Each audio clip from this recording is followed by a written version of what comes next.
I'm the main character of 20 Minute Tims. And on this podcast, we're going to talk about 2 Celtic games. I brought 2 friends along with me to help, Martin Melly and Stephen Arbuckle. Would you like to say hello? Yes, hello? I would. Hello, main character. What do you think of the new intro? Am I supporting character? I take it right. I'll he still didn't give us his name, did he? Jamie. Well, it's going to be underneath here anyway. It's going to be underneath here anyway for anyone that's watching on YouTube. And if you're listening on your usual podcast platform, feel free to check us out on YouTube. And if you're watching on YouTube, please subscribe. And as usual, patreon.com/20minutetims is where you can support the podcast. However, more important things to discuss than character roles and Patreon and all that sort of stuff, Melly. First away win since St Valentine's Day. I'm in love. Oh, it was a good one and a much needed one. The thing about this one was that you can always improve on performances. The performance wasn't the best, but you can't improve on results. And from what we've seen of Celtic this season, every game we've won, we've kind of won convincingly. We've never went behind in a game and come back to winning the league. We've never drawn level and then went on to win the game in the league. So it was good to see Celtic fight against a bit of adversity and grind a result out, because we've seen the good football this season, but we need to win these games, and that's what we done yesterday. Ange needed it, didn't he, Stephen? I mean, the pressure was on. Yeah, well, to paraphrase the song that was ringing out round Pittodrie, that was the day that we won away finally. And yet it doesn't say too much going forward. It doesn't answer all the questions, but it at least proves that on a one-off basis, Celtic are capable of doing that. They're capable of, as Melly said, just going and forcing a win, just finding a win out of somewhere. Because I'll be honest, as soon as Aberdeen equalised in that game, I thought, oh, here we go. Another absolutely disastrous result. And my mind started going to where we can possibly go from here, because we've not had that question, as I say, not quite answered yet, but we've not even really addressed it this season. No. Can we come through a wee bit of adversity? So it's good. I mean, it's fellow strugglers, if you like, Aberdeen, but they were right up for it. They've got players like Scott Brown in their team who aren't going to sit back and take it off Celtic. So it's a fine result to get, a much needed win, and it keeps us in an even keel. Because another thing, we're about to go into an international break as well. Imagine having dropped points ahead of another international break, having 2 weeks to stew on how bad Celtic are. So at least we don't have that. I mean, you need to try and stop yourself tying yourself in knots with the points you're trying to make when you're doing these podcasts and when you're following Celtic. You know, we said last week, my big thing was, and it has been for a couple of weeks, you need to try and find a way to win these games. And you can have your rebuild, but we must also win the games. And that means some games are not going to be pretty. Some games are not going to be the best. They're not all going to be 4 or 5-0. And I think this kind of falls into the ugly win category, Melly. Yeah, it does. And on Sunday, yesterday, it just shows you, like, even just having Kyogo McGregor back, it gave us 2 options off the bench then, and that's sort of what changed the game. Ajeti and Rogic come on. I don't know if Ajeti touched the ball, but Tom Rogic had a hand in the goal and Kyogo out in that left-hand side. So the changes did sort of swing it Celtic's way, even though they weren't playing that well. So we just seen these wee differences make a huge difference in the long term, and Celtic got that win. It wasn't pretty. Wasn't great, that could have swung either way, but we got the win, we got that monkey off the back, and now it needs to be the start of something. It felt like that sort of Ronnie Dyler game where Virgil van Dijk scored away to Aberdeen late on when Celtic had 10 men. Incidentally, do you know where we were watching that? No. We were in Manchester that weekend. We were at the Man United Palace game. I mean, that Man U game was a faff to get tickets for. I had to join a club and then I had to pay for the tickets. And then was it not a boring game? Was it not 1-0? It's 1-0. Yeah. Wonderful. Yeah, but it felt like that Ronnie Dyler game. We right, as everybody behind it now. So Celtic now need to go on a win of games, because after this international break, there's 2 Ferencváros games, but I think there's 4 or 5 league games. Hibs away is the toughest one, but the rest of them are all winnable. And Celtic have now been to Pittodrie, they've been to Tynecastle, Livingston and Ibrox. That's 4 the 4 of the tougher away games. So this needs to be the start of a run and build some momentum going into November, December time up to January. Is Melly setting himself up for a fall here though, Stephen? Because saying now we've won one away game, it needs to be the start of something. Is that maybe thinking that this progress is just going to be a constant upward curve? Well, it never is it? It's never. This is why I'm keen to say that it hasn't answered all the questions. It's merely it's a positive just now. Whether it leads to anything more positive going forward, I don't know yet, because I said that after the Betis game. I said, well, do you know what? Might have lost that game, but there are so many positives we can take from that game, and it's so encouraging going forward. And then since then, drawn with, or was it Livingston and Dundee United. So it's not, these games don't signal the start of just like a complete run of 100% wins. But all it does, again, it's the point I made up first, all it does is prove that we can actually are capable of doing that. And it's inside the club, isn't it? It's inside the dressing room. You can't have this constant downer. You can't have like players, because the more we start to lose these games, the more we start to lose points. It's just inevitable that sooner or later cracks will start appearing in the trust that the players have got in the manager. And there was periods in that game for sure where I'm looking at it going, these players are no really either comfortable or have the confidence to do what's being asked them, or no sure. We looked really disjointed still for long parts of that game. I think it's a confidence thing, to be honest. I think some of the players aren't going to be up to it long term, but in the short term, we've already seen when we're winning 4-5-0, these players all want to get on the ball, but it's when we have that wee bit of adversity where Aberdeen get a goal, and it was from a set piece, but they were playing pretty well at the time, Aberdeen, and you sort of felt, if they were coming in it towards the end of the first half, but Celtic have had that adversity and they dug in, and some players I felt were just trying to take the easy option instead of making those wee passes where a confident player would do that, but some players just are a level above that and made things happen for them, like Tom Rogic, Adam Montgomery showing great character, getting in there after not having another great game as well. David Turnbull's had a rough time of it recently, and I thought he was a lot better than this game. Yeah.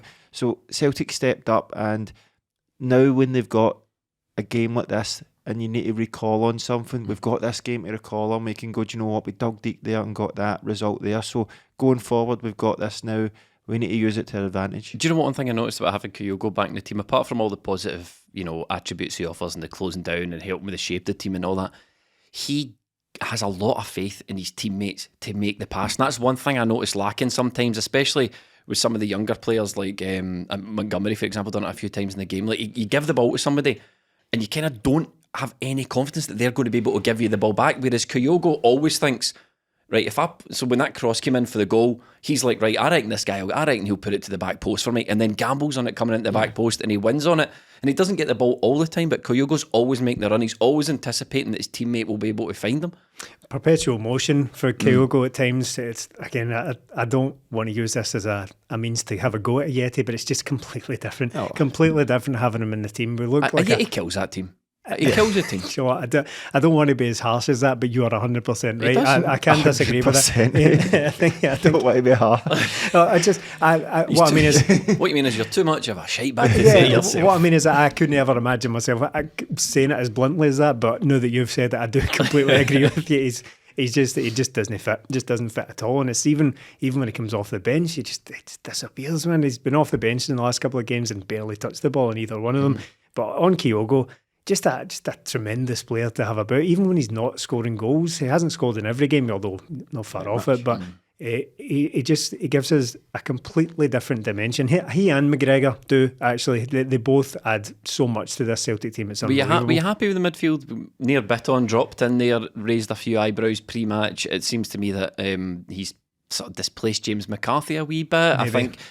I wonder if, Ange, it's something that we discussed on the Tactics Board podcast a couple of seasons ago, and it's a podcast that we do on the Patreon, where we scout players and we look at opposition players and we also look at the players we've brought in. And I think a season ago we sent a scout out to find a replacement for Scott Brown, and we were talking about how you might want to replace Scott Brown. And one of the things that came up was, well, we've kind of got Nir Bitton, who's this sort of combative defender, come midfielder. He's not so good as a central defender. We know what he offers. He doesn't have loads of defensive instinct. Yeah, but he's like pretty strong. He's decent on the ball, and could he maybe be an option in there as a sort of midfield, combative, defensive midfielder? And that's kind of what he was put in for against Aberdeen. Short term, possibly, but long term, I don't think so. I don't want to see him ever at centre half again. He's only going to be a stopgap for me right now. We said on the previous show that him and Rogic and Ralston are good examples of players that if you just hang about long enough, you become a first team pick at Celtic. And that's what we've been talking about for years. It's not Celtic not replacing players that I always speak about, that chipping away of quality, and that these guys find themselves still in the squad and then back in the team. But how do you think he done on the day? He was all right. I think Ange did switch it up a wee bit and had McGregor and him sitting with Turnbull ahead instead of McGregor and the two ahead, and Celtic worked it so that when we were in possession, it was Bitton sitting with McGregor going the left and Turnbull on the right, and I thought Turnbull played a lot better on that right hand side because he's naturally right footed, and that's where he gets the assist from. It's interesting you should mention that, just not to veer too much away from the Bitton thing, but do you think that was a tactical thing? Because the last couple of weeks we've spoken about Abada, his delivery's a bit poor, can't really beat a man, but I thought Turnbull's delivery for the right hand side was really good, and I wonder if that's a wee tactical tweak Ange brought in to go, do you know what, Turnbull, you take responsibility for delivery for the right because Abada needs a bit of help out there. Quite possibly. I think it might just be more a thing of Turnbull and Rogic just wasn't working. No, I mean that was for sure. So when Turnbull's out there, he's on that right foot and he can swing in those early balls, and on the other side, McGregor, naturally left-footed, can get it in there. I'm still not... The balance of the midfield isn't right. Out of possession, Bitton and McGregor, it was all right, but we're still not enough players shown for the ball when we're playing out from the back. There's too many, and I think this is again the confidence thing. Too many players just happy for the centre halves to stay on it, and we've seen it in the Leverkusen game. There was about 30 seconds where Joe Hart was just stood there with the ball. It was crazy. Oh my God, we'll talk about that. Was absolutely brutal. There was stuff in this game as well. I mean, I was watching the game and I was doing some tweeting from the 20-minute times account. There's a period in this game, maybe 20 minutes before the end, where everyone's just static before the goal came. Everyone's static, and I don't know what Ange is telling the players, right? But I know it's not that. No, be that. No. I know it's everybody stand still, because that was, you're watching it and you're going, what is going on here? We need somebody to try and beat a man, somebody to take a man on, somebody to try the difficult thing. That's where I think the confidence thing comes into it, because if guys like that, it's when Cal McGregor steps up and goes, do you know what? If I lose the ball, I'll take that. But there's certain players who don't do that, who maybe aren't as confident as that, maybe aren't as experienced as that, maybe just don't have the mental strength to do that. So we're really lacking in that midfield. We're struggling to get the right balance. I still think McCarthy, McGregor and Turnbull could work if they were all fit, but hopefully we use this international break to up that. But there's still an imbalance in there, and as well with Ralston and Montgomery coming into there to help out as the inverted fullbacks, they give the ball away too much, as seen in the Leverkusen game. So I mean, we'll get to some of the stuff we're going to talk about in this game, Stephen, is just repeated in the Leverkusen game. Ralston's won them, but did you want something to say? Yeah, on Bitton, the midfielder. Now, Bitton has been good in midfield in the past for Celtic. We're going back a long way, though, is the only problem. Well, that's my point. It's like it's almost at a fit and firing Griffiths thing. Like a fit and firing Bitton is a good midfielder, but give a testimonial soon. I know. The problem with Bitton always was, well, never was that he wasn't a talented player, but it was that when playing with Scott Brown at the time, the two of them slowed the ball down too much right back then when they played together. Now, we don't necessarily play in that same style, but with Bitton moving back into midfield, now that we're 5 years on from that, is that problem going to have gone away? I highly doubt it. So I think what we would find that he is good to come in and maybe shore things up a bit, because quite simply it wasn't working with Bitton and Turnbull and Rogic together. It just wasn't working. I mean, I'd been saying this podcast for a couple. I'm sick of Tom Rogic, man. Me and him are finished. Yeah, but just to finish up on Bitton, what I mean is that what we'd probably find is that he could come in and do quite well in these games, shore things up a wee bit, but long term, I just don't see it being a long term option for a team that purports on the surface of things to move the ball really quickly. It's all constant movement. Do you put Bitton into that? Then I don't think so. If you're looking for a player to break up the game, right, and we're looking at Bitton or maybe McCarthy to break up the game, you just need to look across at Aberdeen. They had a guy absolutely sensational at breaking up the game, Bobby Madden. Done an absolutely brilliant job of being, honestly, see, for a guy that wants to be a celebrity referee with his podcast appearances and his Instagram account, just be good at your job first.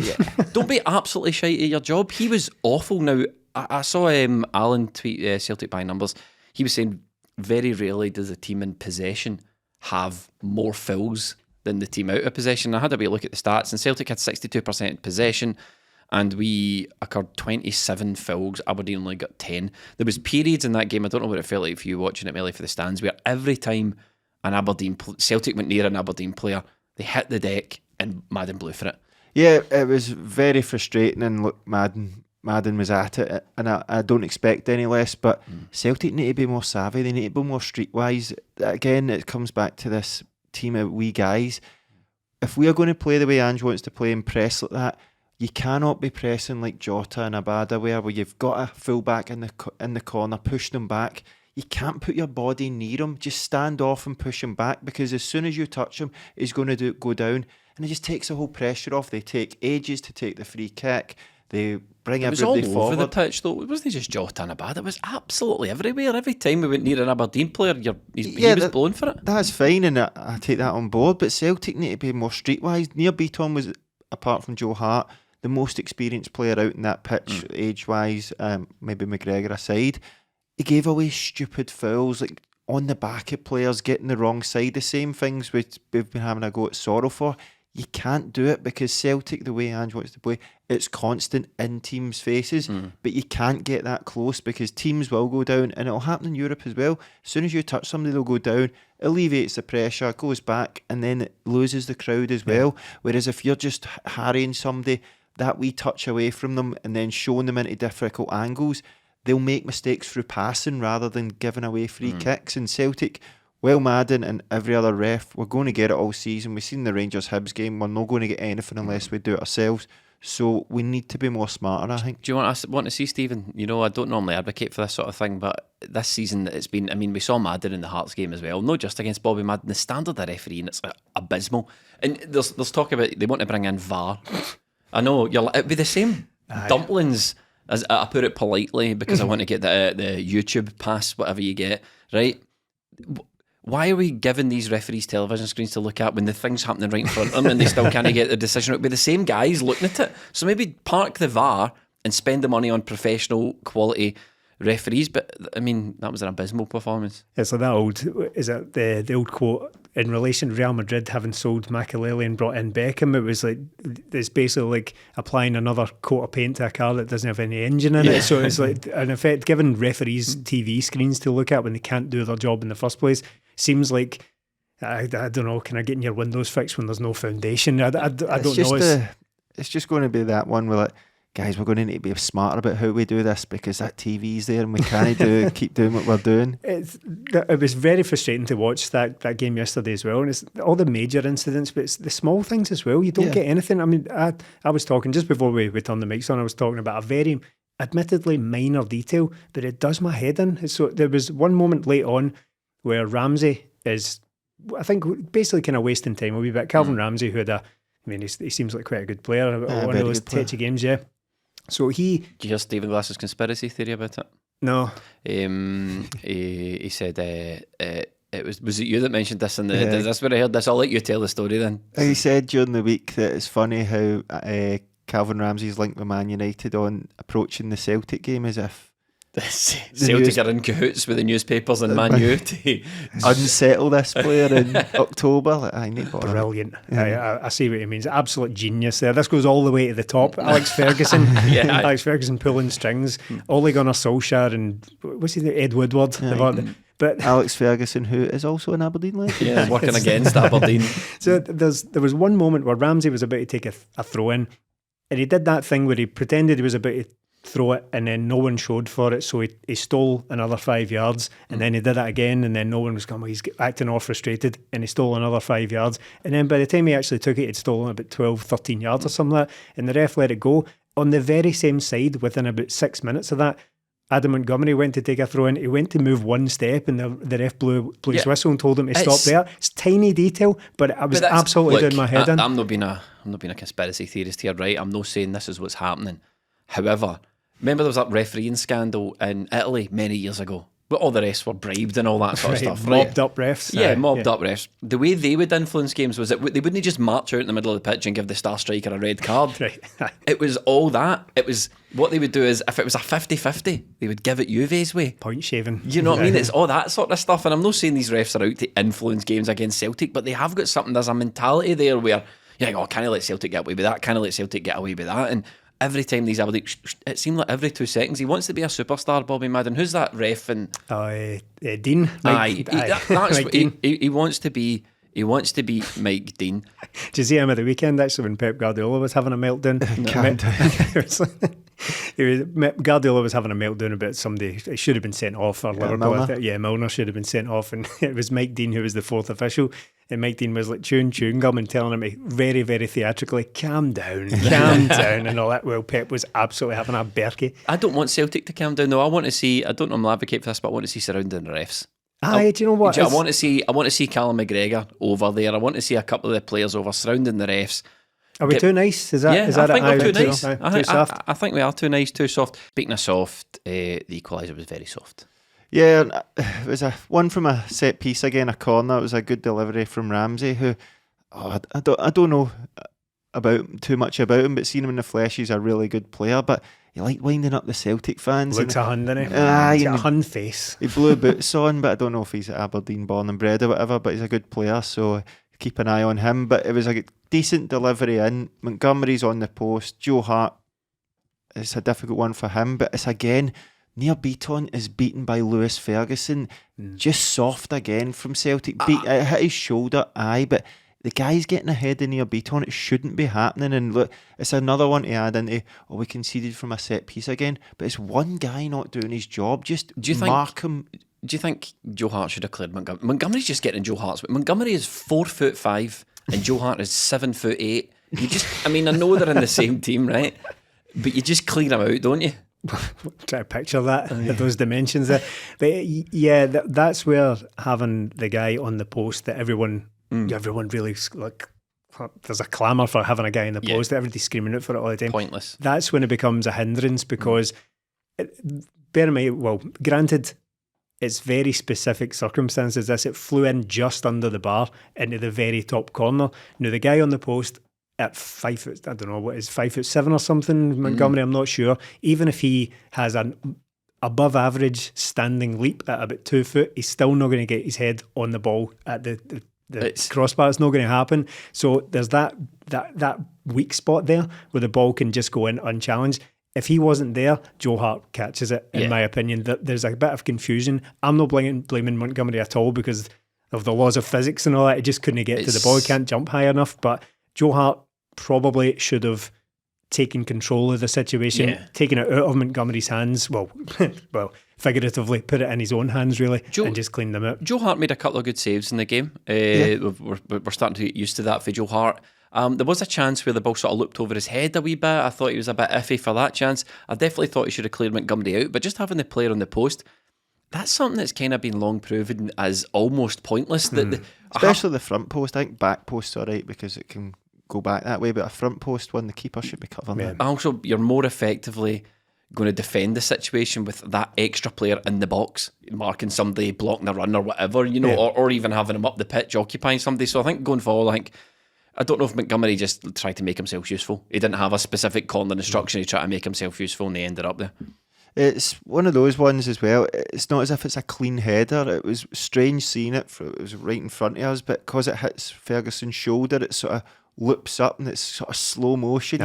Why did nobody stop that? But then watching it again, somebody could have stopped it and it was Nir Bitton for me. He's got to do better when he's man marking a guy who he's much bigger than.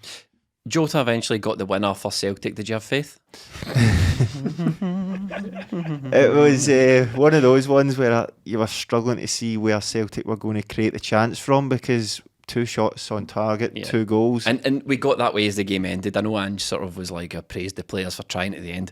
I don't know if we got the breakthrough, but there wasn't an awful lot of taking players on, losing the ball, making runs, moving. It was all very static, like, shit, what did we do here? Eventually the breakthrough came because, was it Montgomery that beat his man? I can't quite remember how the goal unfolded. Yeah, Rogic gets it on the edge of the box. It was well worked from Celtic. They worked it across and waited for the run, and this is where Ange's system comes in because a fullback would normally be wider, but he's in there and Aberdeen sort of let him go and nobody follows him. He gets in there and fair play to the boy. I thought again, Leverkusen, he was poor this game. He's just passing was poor again, but he puts the ball across and he could have just had a wild shot there, or he could have tried to test the keeper, but he played it smart and he played it for Jota, who burst his arse to get in. I think when Montgomery gets the ball, he's outside the box, so he burst his arse to get in there. His family Stop saying burst his arse. I know. Weird. His family were in the stand apparently, so he was trying to impress them, but it was a great finish and it was just one of those ones where we needed something there, somebody to come up with a bit of magic or a bit of composure when didn't look like we were going to find a breakthrough. And look, I know you said you're finished with Rogic. I said it at the start of the season as well, but he can be effective when coming on in these games like that. Playing 90 minutes at Pittodrie is probably not for Tom Rogic anymore, but that wee pass, there's not many players in the team that can make that. Oh, very good. He comes on and plays one pass, and he's the Scott Allen clause. I know, he's everyone's pal again. The position Montgomery took up to get the ball across, we've seen Greg Taylor in there a few times, so obviously is a thing they're working on, and gradually players are getting used to it. But as you say, fair play to Montgomery, because I would go even further and say he's had a nightmare recently. I think he's been very, very poor. And he's a young guy, and we've got to expect it from him, because he's not going to be never the finished in a million article. Years would Adam Montgomery be playing left back for Celtic at the moment under normal circumstances. Definitely not. But I think he's been poor. We can only. I'm not judging the guy fully, but we can only we can only talk about what's in front of us in a game by game basis. And there's no getting away from it. I think he has been poor. Unfortunately, it has now sparked the kind of tiresome debate as to whether he's a left back or not. And I'm like, well, is that the main thing? Because it's like he said he's a left back and said he's a left back. Like, you see a lot of people saying, "Oh, he's never a left back. He's obviously a winger," but he's not that good at taking players on, but and he's not getting a trick in them. So. Also, how shite must bowling goalie be? I hate to bring the guy up every week, but now we've gotten to the point where we're reaching back to Adam Montgomery. Sales as well, you need to start asking questions. We need a jingle for the how shite is bowling goalie segment on the podcast. I mean, Jesus, man. Back to Jota, 6.5 million. He's a player, isn't he? He is a player. He is, and now comes the debate as well over whether we should pay that for him. I saw people saying, we need to get the deal done straight away and all that in Jota, and people are saying he's not worth 6.4 million, and I'm like, so we demand these options to buy our loans, but we don't want to pay it. But I'm like joking about what I've seen online, but that is the going rate for a player like that. See, to be honest, today's money, 6.4 million. Take your earphones off a sec. Jota's a player Paddy Roberts wishes he was. Oh, goodness me! That's fact. Now I know a lot of people are going to disagree with me here. Weird looking wee guy. He looks. That's quite. He looks 40. He does look 40, and everyone's raving about his hair. Mental hair. I've not seen it. I mean, it is mental. His hair's it's mental. Jota. It's like when Zurovsky first came, and he had the weird hair, and then after a couple of months, the Celtic players obviously got around them. The duck thing. You need. See that? I think we're going to see that with Jota. He's going to get a skin fade soon, just like every other. Stick with it, you man. What's there something out of Mars attacks Jota then? I know he must blow dry that before every match. It's fucking ridiculous. But he is the player Paddy Roberts wishes he was, Melly, isn't he? Say yes. Well, he could be, but it's a very, very early to be saying that. Good bit older than Roberts was when he signed for Celtic. Right enough, wasn't he? Roberts was only about 18 or something like that. Yeah, Jota's 22. I just want to see more of him. I think he can impress in some games, but I don't know. I want to see 6 months of him, because I want to see how he gets on when it gets to those sort of games where there's sticky patches where Celtic aren't playing well, and we'll play it to the wide players and expect him to do something. I think he has got the tricks in him. I think he has been better than Abada so far. He's just not got the goals yet, but we need to see a bit more consistency from him, because there's plenty of times in games where he does absolutely nothing for long spells, and look, that winger, that's going to happen.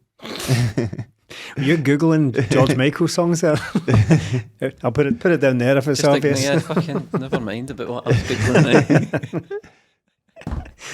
now.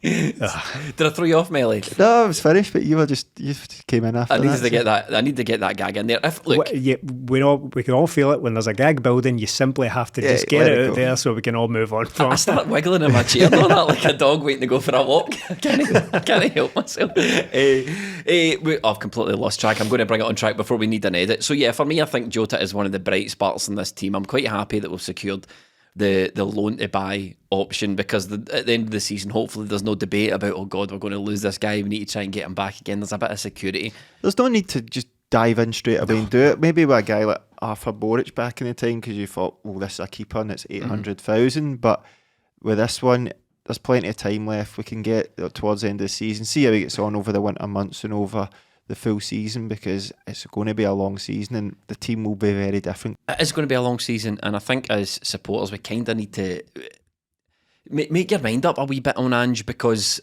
I was thinking about it, especially after the Leverkusen game, which we're about to get on to, but this domestic game, I feel like it's eased a wee bit of pressure on Ange, because the pressure was building, and I think, look, I'm a bit reactionary and hot-headed at times and all that, but we can't ramp up the pressure as fans on a rebuild project that we like.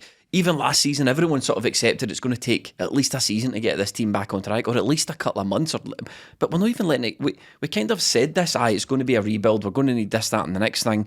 We're kind of aware of all the injuries and the issues that the managers had, but we're not even letting the thing get to Christmas or October, and people are already saying, "Oh, Ange's not got it," or "You can't do this, you can't do that." And find a way to win games. Was that you last week? Well, he did find a way to win a game, didn't he? So he was listening, and he put the words into action.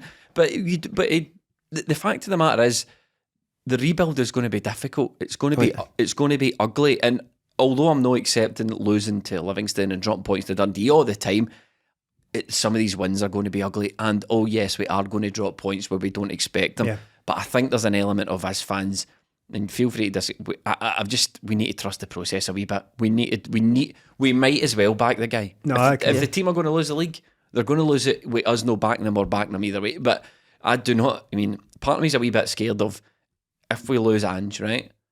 Who the hell? I mean, who did the board get? And I don't trust them for a minute to go and get somebody competent in. Well, so we need to trust the process and we back the guy. That's why I completely agree with that. I don't think there's any sense in tearing this up at this moment. No. I know there's no real call for that, but people are tense about it. But I think it's because I reckon if that Aberdeen game went a different way, there would be serious questions about it. There would be, of course there would. But I think it's because we've been crap for so long and people are getting antsy about it and people really are used to a certain level of success. I'm not saying anyone's entitled, but it's hard to go from being the best team in the country to really poor overnight. And I think it makes people tense and nervous about it. Where are we going? In every result, we catastrophise every lost point. But I can't think of any alternative to this just now, because if we tear up someone who on the surface of things seems to have a long-term plan for it, a long-term vision, where do we go from that? I'm not saying he's the exact right man for the job, because the truth is I don't know. I believe he is, because it's up to the individual to go and do your own research, find out what kind of guy he is, what kind of coach he is, what he's worked like in the past. Do your research. Vaccines and Ange, do your own research.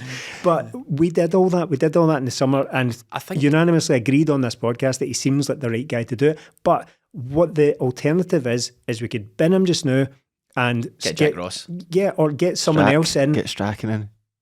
It's either a safe pair of hands like English teams do. Right, English teams go out and do that. They'll bin a foreign coach or whatever. They'll bin some Portuguese coach or whatever, Marco Silva, and they'll go and get Sam Allardyce. Yeah. And that might result in an upturn in form. It might result in short-term gains.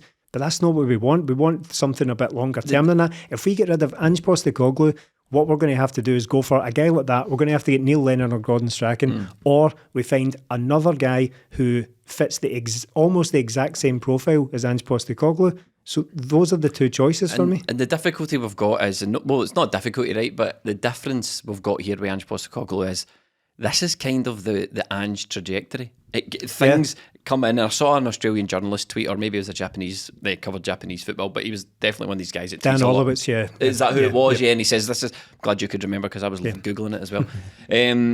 He says, this is textbook Ange. Yeah. Defenders not sure of the role, dropping points should be dropping, struggling to win. This is textbook Ange first season. And you know, if there's a lot of fan pressure to get rid of Ange because we're no looking as if we're going to win the league, or we're no looking as if we're doing as well as fan expectation is, and that's fair enough, that also gives the board an easy win. Do you know what I mean? If the fans start to turn against the manager, the board might see that as an opportunity. Now, I don't think it's going to work, but they might see it in their poor decision-making mind to say, well, do you know what? Easy win here, this guy's not doing it, we'll swoop in, save the day and all that sort of stuff. Yeah, I don't think there's... See, to be honest, as those words were coming out of my mouth, it seemed a bit far-fetched, but you know what, let's just roll with it. It just seems that it all hinged on that result there, because if it hadn't went well, you could start to see people who are maybe having wee doubts, those doubts would grow. But with this, I think we need to stick with it for at least this season, probably beyond, because I don't think it's going to be difficult to win the league this year. And I don't think MD's going to come in and instantly do better. Do you know what the difficult for me is though? And I see this a lot online, and like sometimes, like when I'm talking to my dad about the football, talking to people my dad's age about the football, they don't. There's no that doesn't work for them. No. Do you know what I mean? Celtic Football Club win, and the reason Celtic need to win every game is fan pressure, history, the way the club's always been, the way people are used to it. And you know, we might not be Man U or Barcelona or in one of these massive leagues, do you know what I mean, competing at the highest level. Examples, really. I don't really, and I was talking about teams, and no, it's not really, it's two underperforming teams that usually win in big leagues, but the difficulty we've got, and the reason that our job's maybe a wee bit more difficult, is because you do need to win the majority of your games. It's just the fact of the matter. And I'm like some of these people that I was referring to earlier, that let's call them like the non-social media Celtic fans, even though some of them exist on social media, they're still questioning, like, you see graphics going about, look where Ralston is, no wonder we're losing a goal, and it's because Ralston's in midfield, and you think, but this is the way Ange wants to play, and I think there's an element of, he needs to break the back of this horse. These players need to understand this is the way we are going to play, and if you can't play that way, cruel to animals, which I hate. I don't think they'd literally break the back of a horse. I think it's just... Oh no, I meant to say break the horse in. This is why, with this thing, I do think you need to go all in on Ange, and see when people are saying Ange has to be a wee bit more pragmatic, I would say don't change it, because if you're a new manager coming into this team and it's been a shambles and you've got this way of playing, you have to show the players you 100% believe in it, and if it's going wrong at some point, you can't back down from that, because then it just crumbles around you.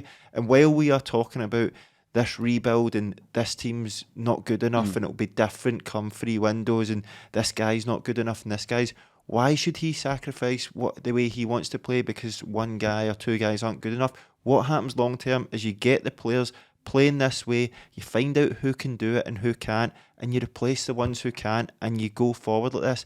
It's going to take Leverkusen getting beat 4-0, a very good team, but these European games, we've got a very tough draw here.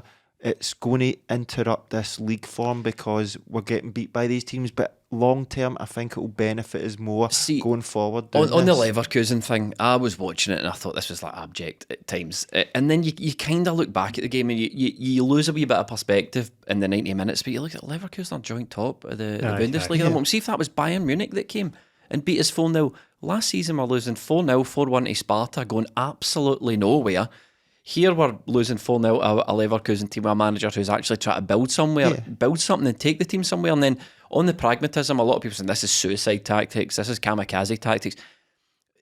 I don't know if it's true, but maybe Ange's looking at he's looking at his fullbacks, Ralston, Montgomery, he's looking at the players available to him, he knows they're no ideal, and he's thinking to himself, I'm going to lose this game anyway, probably we're going to struggle getting into this game. Why don't we go out fighting? Because it's worked. It worked for AZ. Taking the game to the better team has worked in the past, and maybe Ange just thought, well, that's going to be my approach to the game. I'm just going to go and try and how many times as fans have we sat in the stand and we've seen managers try to be pragmatic, we've still get pumped, and we thought, well, at least you want to go and leave one on them, Stephen. Well, that's been a kind of a bit of a myth about Brendan Rodgers' time, about how he refused to change his approach in Europe. I really didn't. I remember games where we turned up to play Barcelona with a flat back 5 and still get absolutely drilled. So there's not necessarily any benefit to temporarily changing your tactics just to hopefully do a bit of damage control. I firmly believe Leverkusen were going to win that game regardless. See if we'd gone up, full team out, everything. If we'd tried to shore things up a wee bit, they would have found a way to win that game. They're a much better team than Celtic. I'm not being defeatist or anything like that. I'm just being realistic. They were a cracking team. Imagine we'd have sat back for 90 minutes. Exactly. Let's talk about the Leverkusen goals as well. I mean, well, just before we get on to the goals... No, I was just going to run through the nature of them. I wasn't going to go into the description. I just mean to reinforce Stephen's point about we're definitely going to lose. One was a wonder strike when the game was already done. One was a penalty. One was a cruel mistake in the box, and their keeper had a wonder game. I mean... I'm not making excuses, but an alternative universe somewhere that could have been 1-0, 2-1, an easy defeat or a draw. You know what I mean? It was a pumper on the night, and it looked bad. Some of the player performances look Anthony Ralston woefully out his depth. We've been saying it for weeks. We're all proud of him. Came through the Celtic. He's one of us, and he tries his absolute heart out.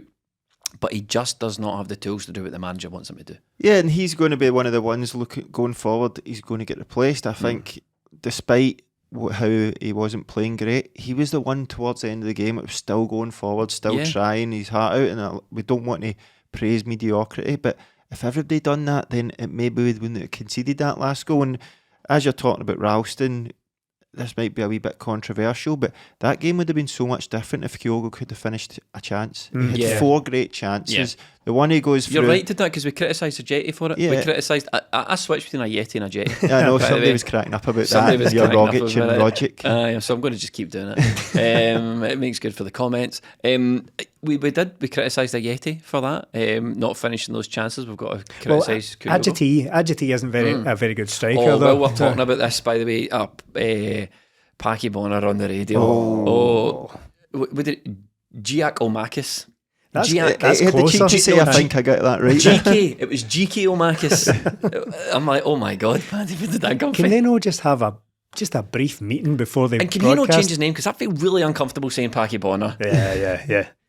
I'm glad you put Bonner at the end of that as well. That would have been a hell of a clip to take from this.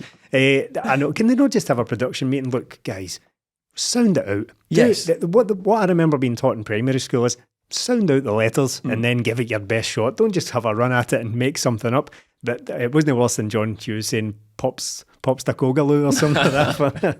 Yeah, John Hughes is a saint and I won't have a lot said about it. 2 weeks in a row. I know. Could I just go back to Kyogo? But just because of those chances, but the one where he goes through they had a goal disallowed from the off, it was just rightly offside. We went up the pitch and he gets into a great position, goes round the keeper, and Jonathan Tah does brilliant. But the second one where he's put through it and the keeper saves it, he should do better with that one. There was one when we were 2 or 3-0 down. It comes as a rebound from a shot and he blazes it wide.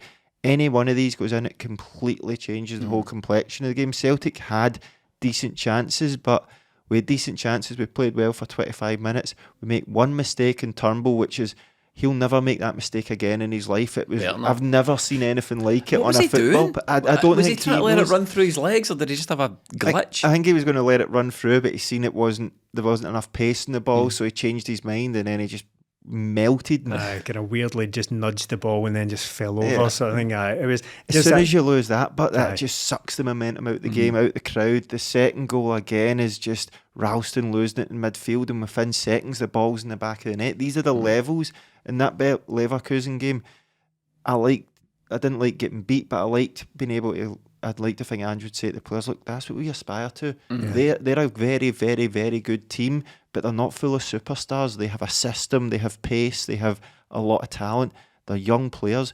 We can be like that if we can stick with this, and that's why Celtic should stick with this formation going forward, because Leverkusen, these are the games you'll learn more in. We'll learn more from that than you will 5-10 games in the Scottish Premier League. I'm honestly as well, Stephen, struggling to. It's been a real roller coaster with the Europa League because it was a must win. We must absolutely get European football, and then it was, we're not going to get it anyway.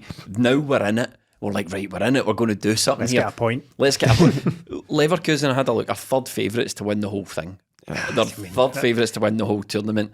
We did take an absolute scalping off of them. And now that's, we lost to Betis as well. And now I'm like, it's a total distraction. It's a sideshow for us, this European stuff. And see, to be honest, I wouldn't be 100% surprised if Ange went, right, let's just get these next few games over and then, out the tournament and just concentrate on league duty. Possibly. I think there are realities when you're dealing with Celtic and Europe. We're only going to go so far. I mean, we're never going to win any of these tournaments in our current state. Of course, it's a long way off. But you like to try your best to get points because it builds confidence, it builds a wee bit of momentum. The best chance of winning the next game is about winning the previous one, in my belief. But did you invent that? No, probably not. But repackaged it. It wouldn't be the first thing we've completely stolen and passed off as our own on here. But I do take the point that it's probably going to be quite difficult, and we're probably going to go out of this with a bit of a whimper. The thing with Leverkusen is, You're right to point out that it would have been different had we lost in that manner to Bayern Munich, because there's a certain perception there. This isn't the first time that we have come a cropper against non-traditional European giants, if you know what I mean. Like they're good teams in Europe, such as Salzburg and Leipzig and Mönchengladbach back in the day. Come up against these teams who aren't the big guns. They're not Man United, Barcelona, Bayern Munich or anything like that. They don't have those big storied names. But we run into these teams when they're on the way up and they're really well-run clubs and they've got their recruitment right and all. That, man. Imagine being well-run. I'm so jealous.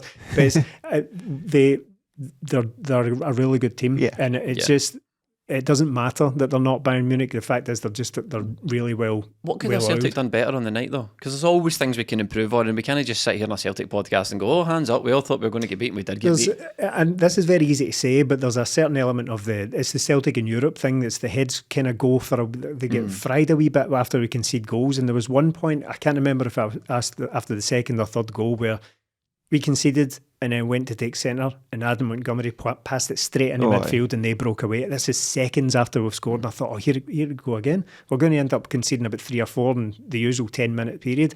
So I wish we were better at that. I wish we were better at just gathering ourselves a wee bit, kind of managing the occasion a wee bit better, not letting the heads go. I know it's very difficult to actually action that rather than just say it. I'm not a psychologist or anything like that, but I really wish we had a better confidence about the team where we conceded a goal, nothing changes, the system stays the same, the objectives still remain, and apart from, or rather than that kind of flaky period we have for 5 minutes after every goal goes in. This is why I think for this season we need to stick with this formation, this way of playing, and just ride it out, because once we get to next season, everybody should know what they're doing, and if we go a goal down, we can draw on like this and go, do you know what, we can come back here. Because looking at it, the things you talk about, Stephen, all the things that, like, why does this happen to Celtic? But every time a new manager comes into Celtic and goes into Europe, they never absolutely storm it, because it's building a new team. It's a Neil new Lennon.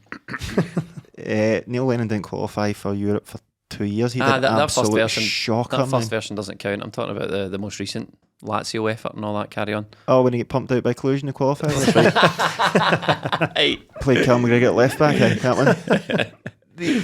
When managers come in, it's very difficult. Brendan Rodgers somehow managed to qualify for the Champions League, but he was an exceptional manager and inherited a decent squad. So with this, we have to keep these players playing this way so they know when it comes to next season in Europe, when we can maybe aspire to be like Leverkusen, we can draw on this and go, like, this is it. We've let in a goal, but we all know what we're doing.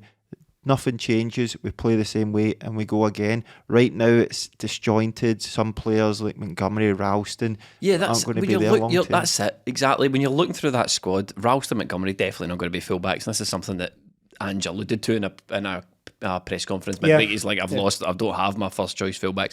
Tommy Rogic, Abada, probably not going to be there either. There's questions over whether Carter Vickers and Starfelt will be first choice once Julian These comes are all back. Young guys as well. Carter Vickers is 20, Montgomery, Ralston fairly young going into the midfield. Do you want Rogic, Turnbull and McGregor in there? You probably want 1 or 2 of them going forward, and the 2 wide players are young. Kyogo will be decent, but it's just It all just tells these the things. same story, doesn't it? It's just a team in transition. Yeah. But you do have to juggle both things, you know. But I'm not really giving them a free pass for the Leverkusen game as such, because I thought a lot of our play was crap, so disjointed. One thing I've noticed with Celtic recently, and I noticed in the Leverkusen game, Stephen, and the Aberdeen game, see them into misplaced passes. Yeah, simple ones as well. I think it's confidence, but those are quite worrying. I think the misplaced passes, and the thing we kind of alluded to that we might talk about earlier, the moment where Joe Hart stood with the ball at his feet for 30 seconds, which was just inexplicable at the game. Those are slightly concerning, because that's not what that's people not wanting the ball. That's not what an Ange team should look like. I'm not going to get into the various kind of, I don't know, quite dogmatic approaches to describing his system and all that, because football's quite a fluid game. Things change all the time, but what we don't want to see is nobody showing for the ball, and I feel like it happens quite a lot just now. Do. This is why the defence gets into the trouble that it does. I think it's not a defensive. It's to an extent a defensive problem, but I think it's a midfield problem. I mean, it definitely is. It definitely is a midfield. I mean, Tom Rogic hides 100%. Tom Rogic he gave the ball away so many times in that game, and Turnbull sort of became a bit of the kind of whipping boy this season. But in that game, Tom Rogic gave up, and he just gave up the ghost when he gave it away. And when that happens, and at this level, as we've seen with the Turnbull mistake, you get punished, and the pace and quality that the three behind the striker had was unbelievable. I've never seen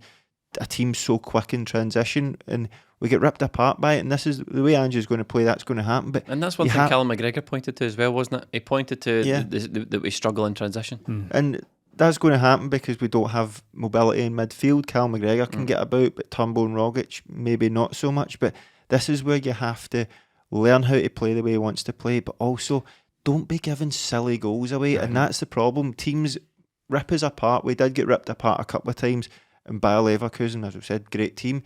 But the Turnbull one, the penalty's a wee bit unfortunate, but it's Ralston losing the ball in midfield.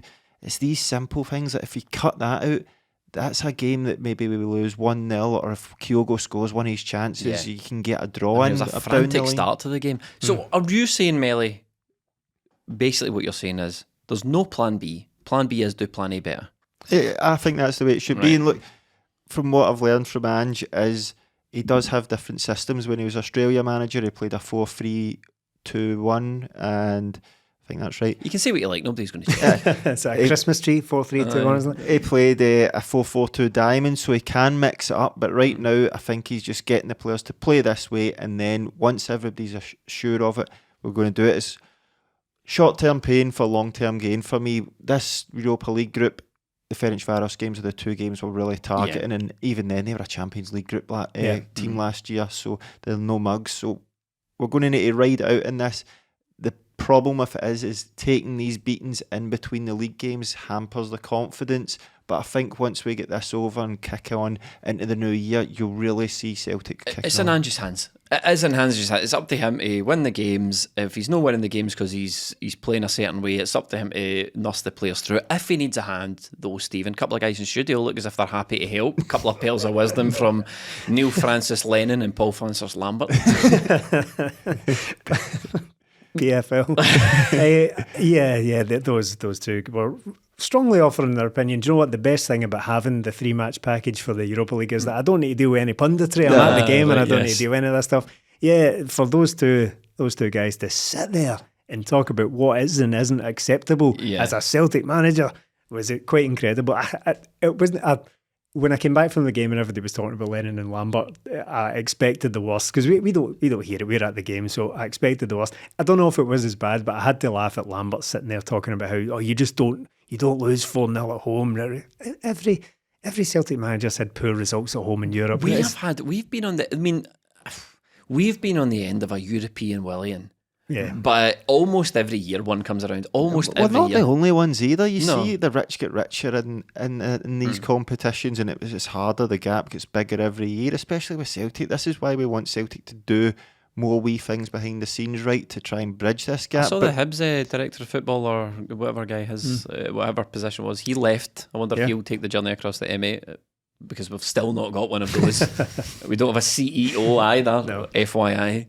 No, and the thing on these results is there's no convincing me at all that losing 4-3 at home to Cluj or 4-1 at home to Sparta Prague is worse than the nil that happens to be in the Bayer Leverkusen thing. That's very silly indeed. But yeah, on the director of football stuff, we'll have more endless podcasts on that probably coming soon. Because Project Rebuild is just rolling on and on. Good luck money making that Project Rebuild. Patreon.com/20minute-Tims.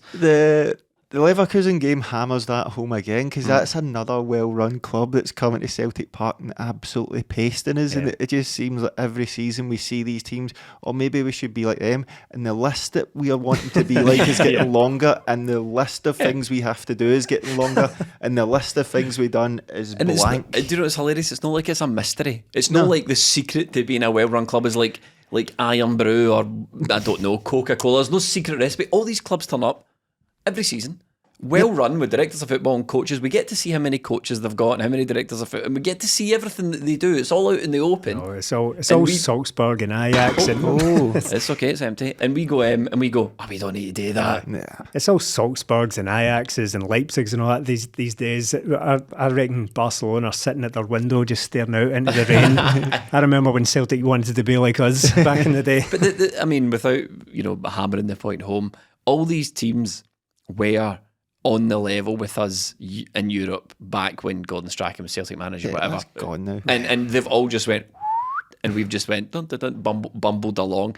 The one thing that has held us back and continues to hold us back is injuries. Yes. We got Kyogo back and we got McGregor back for the Leverkusen game. They were thrust in there. I liked how Ange played a wee bit of sneaky there. I liked it as well. He said he was asked about the three. So he was asked about Kyogo, McGregor and Giakoumakis. He was asked if there's any chance of all three of them starting the game, and he said there was 0% chance of all three of them starting the game. So we should have seen it there and then. There was two of them in. But he did say with the international break coming up, if anybody gets injured on the international break, just don't bother coming back. And that's kind of that dodgy choice of words when it comes to international. It's stay in your own country. Is that what he said?